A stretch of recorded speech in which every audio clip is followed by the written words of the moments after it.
J'en peux plus de moi, c'est incroyable ce qui m'est arrivé.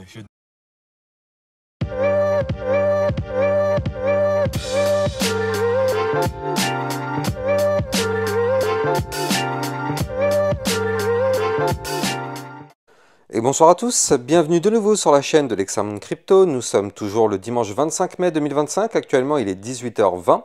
On va faire un point en cette fin de journée, donc un flash spécial sur la situation du Bitcoin. On va voir qu'on est sur un niveau clé très dangereux, on va dire. Alors, est-ce qu'on va avoir le rebond et est-ce qu'on va prolonger la tendance haussière ou bien est-ce qu'on va malheureusement chuter? Réponse dans cette vidéo. Allez, on s'installe et on démarre ce flash spécial. Bien sûr, avant ça, je rappelle à tout le monde que tout ce que je vais dire n'est en aucun cas un conseil financier. C'est à vous de faire vos propres recherches et n'oubliez pas que le trading de crypto-monnaie comporte des risques de pertes partielles ou majeures. Allez, on démarre sur notre Bitcoin. Donc là, ce matin, souvenez-vous, je vous avais dit que là, on a un Bitcoin qui était en train de travailler une zone de support. Donc ce support, c'est les 107 190 $. Ce matin, on était compris entre ce niveau clé et la zone de résistance des 107 872. Donc c'est-à-dire que là, on était dans ce mouchoir de poche. Et qu'est-ce qu'on est en train de tenter actuellement? Eh bien malheureusement, on est en train de tenter la cassure du support des 107 190. Alors, je parle de tentative parce que pour le moment, rien n'est validé. Je rappelle qu'on est en vœu jour, vous le voyez ici. Donc du coup, si on clôture la journée en dessous des 107 190, bien sûr, ce sera une cassure validée. Si on clôture au-dessus, ce ne sera pas une cassure, ce sera juste un rebond dessus. Donc, il va falloir attendre la clôture de ce soir, qui, je le rappelle, n'est pas une simple clôture, c'est aussi une clôture hebdomadaire, comme je vous en ai parlé ce matin. Donc là, du côté du Bitcoin, pour le moment, même si on a ce support qui peut-être pourrait être breaké, pour l'instant, encore une fois, je tiens à être rassurant. Pour le moment, le canal ascendant qu'on a ici en blanc n'est toujours pas impacté. C'est-à-dire qu'on est toujours à l'intérieur de ce canal ascendant. Tant qu'on est dans ce canal, les points hauts sont de plus en plus hauts, les points bas sont de plus en plus bas, plus en plus hauts, pardon. Donc, bien évidemment, la structure est et reste haussière. Et là, pour l'instant, on n'est pas du tout en train de faire un point bas plus bas que le précédent.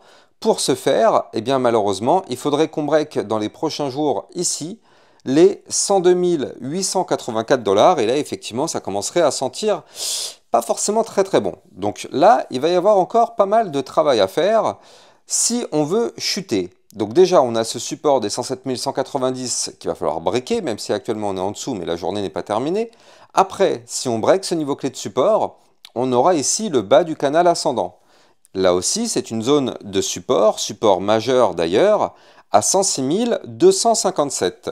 C'est pour ça que je vous parle de croisée des chemins, parce qu'en fait, actuellement, on est sur des zones de support importantes. Là, on est sur le bas du canal quasiment. Ce bas du canal, forcément, on va avoir une réaction. On s'attend à une réaction sur ce bas de canal.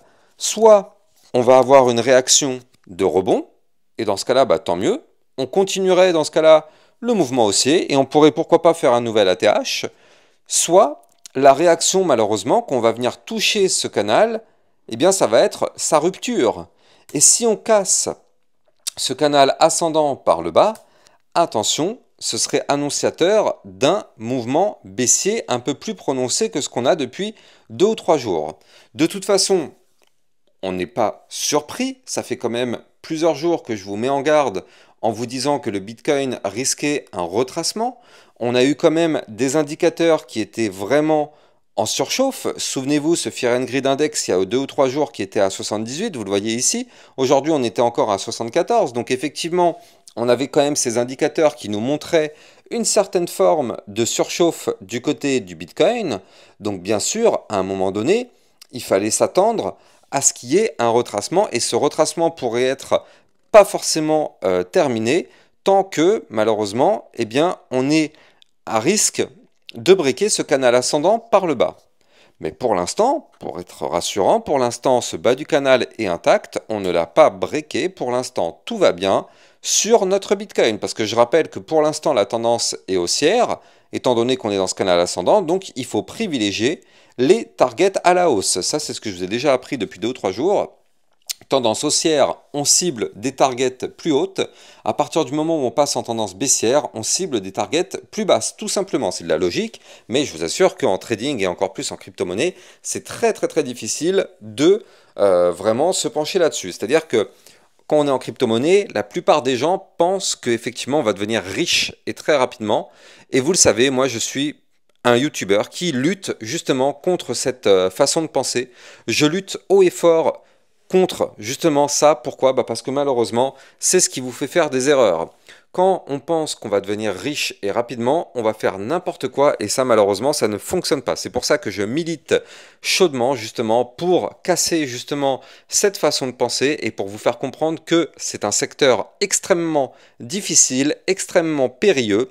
Les personnes qui ont acheté le top là il y a quelques jours savent de quoi je parle parce qu'il y a des personnes qui ont acheté quand le Bitcoin était à 108 000 $, 110 000 $, et ces personnes-là sont en train de se poser la question, est-ce qu'ils ont fait le bon choix d'investir? Je suis sûr et certain que dans cette vidéo, il y aura même certaines personnes qui vont se reconnaître dans ces propos.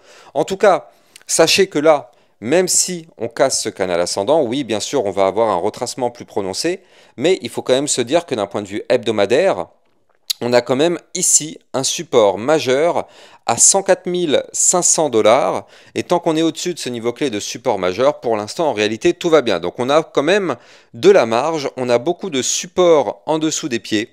Donc pour l'instant, tout va bien. Pour l'instant, on est tranquille. Même si on a un retracement plus ou moins prononcé qui pourrait arriver, c'est pas grave. Là, je rappelle que la semaine va très certainement se clôturer sur un doji, c'est ce que je vous disais ce matin. Doji, c'est un chandelier d'hésitation. Donc ça montre pleinement le fait que tout le secteur est en hésitation. On a d'ailleurs une Bitcoin dominance qui, elle, continue de reprendre de la force. Il faut quand même le noter, c'est important, mais vous le voyez. On a une Bitcoin dominance qui a chuté, là, il y a quelques jours. Et donc, du coup, on est passé quand même de 65,4 à 61%. Donc, on a perdu 4%. Et donc, justement, dans cette chute de 4%, vous l'avez vu, les altcoins en ont profité directement pour faire une petite remontada. Ça, c'est tout à fait normal. Quand le Bitcoin perd en dominance, les altcoins en profitent pour s'exprimer. Donc là, effectivement, on a un Bitcoin qui a perdu en dominance. Les altcoins en ont profité pour chuter. Mais là, comme vous le voyez, cette Bitcoin dominance est en train de reprendre de la force. Attention, quand on va revenir rechercher les 64,83, voire même la résistance des 65,14, attention, parce que si on casse cette résistance par le haut, ça voudrait dire que le Bitcoin resterait encore plus fort et malheureusement, les altcoins risqueraient de ne pas faire grand-chose tant que ce Bitcoin resterait archi dominant, voire même pire que ça risquerait pour les altcoins de chuter. Donc c'est clair que c'est quand même quelque chose qu'il va falloir vraiment garder en tête, ce qui se passe du côté de ce Bitcoin. Donc bon, après on a quand même des petites bonnes nouvelles, hein. De toute façon on les verra demain matin, vous le savez, là c'est un flash spécial, donc je ne m'attarde pas trop sur la partie macroéconomie, mais on a Michael Saylor qui nous fait encore un petit teasing comme quoi il va acheter du Bitcoin. On a quand même pas mal de news qui sont encore bullish. Bon, de toute façon, vous le savez, hein, ça c'est ce que je vous annonce à chaque fois dans mes vidéos de 8 h du matin. Là, c'est le soir, donc je rentre pas dans la partie macroéconomie. On reste pur focus sur la technique. On verra toutes les news de toute façon demain matin. En tout cas, du côté du Bitcoin, voilà, méfions-nous de cette Bitcoin dominance, surtout si on est sur les altcoins.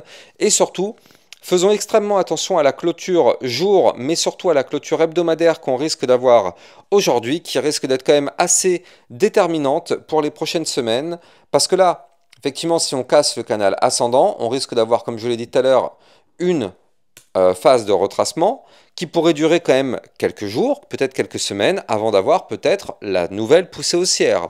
Donc là, on n'y est pas encore, il va falloir surveiller tout ça. De toute façon, on fera un autre point demain matin pour voir si la clôture a été intéressante ou pas. La clôture aura lieu, je le rappelle, cette nuit à 1 h du matin. En tout cas, sachez que vous pouvez trader le Bitcoin et les altcoins en utilisant mon lien de parrainage Binance que vous avez en description de vidéo. Ça vous permet d'obtenir un bonus à vie sur l'inscription et sur vos frais de trading. Et ça vous permet aussi de trader sur une plateforme enregistrée PSAN auprès de l'AMF. N'hésitez pas, le lien est en description de cette vidéo. Allez, on va en profiter pour faire un petit point du côté de l'Ethereum, parce que bon, on l'avait vu, hein, mais lui, il nous forme quand même un très joli double top. Alors pour l'instant, ça tient encore, vous le voyez, premier top, deuxième top, pour l'instant, ça tient. Attention à ne pas breaker les 2465 du côté de l'Ethereum. Si on break ce niveau clé, vous le savez, l'Ethereum risque de faire une phase de retracement pour aller rechercher les niveaux clés de support que je vais vous donner, les 2343, puis les 2146, voire même des points encore plus bas. Donc attention, danger sur l'Ethereum. Pour l'instant, ce n'est pas validé, donc tant mieux. Et tant que c'est pas validé, bon bah tout va bien. Mais si ça valide, oui, l'Ethereum va chuter. Et si l'Ethereum se met à chuter, attention, les altcoins aussi risquent d'être impactés par cette chute. Donc prudence, quand même, prudence. Là, on va pas se mentir, c'est pas très joli les figures chartistes qu'on est en train de voir du côté des crypto-monnaies. Donc on verra tout ça de toute façon dans les prochains jours. Donc si vous avez kiffé la vidéo, n'oubliez pas de liker, commenter, partager au maximum. Abonnez-vous à la chaîne YouTube pour recevoir tous les jours 1, 2 à 3 vidéos concernant le Bitcoin et les altcoins. Je vous souhaite de passer une excellente fin de journée et je vous donne rendez-vous demain matin à 8 h. Ciao, ciao. Bitcoin, Ethereum, you know the drill. Lost it all but came back with the skill. I lost it all but now I'm back.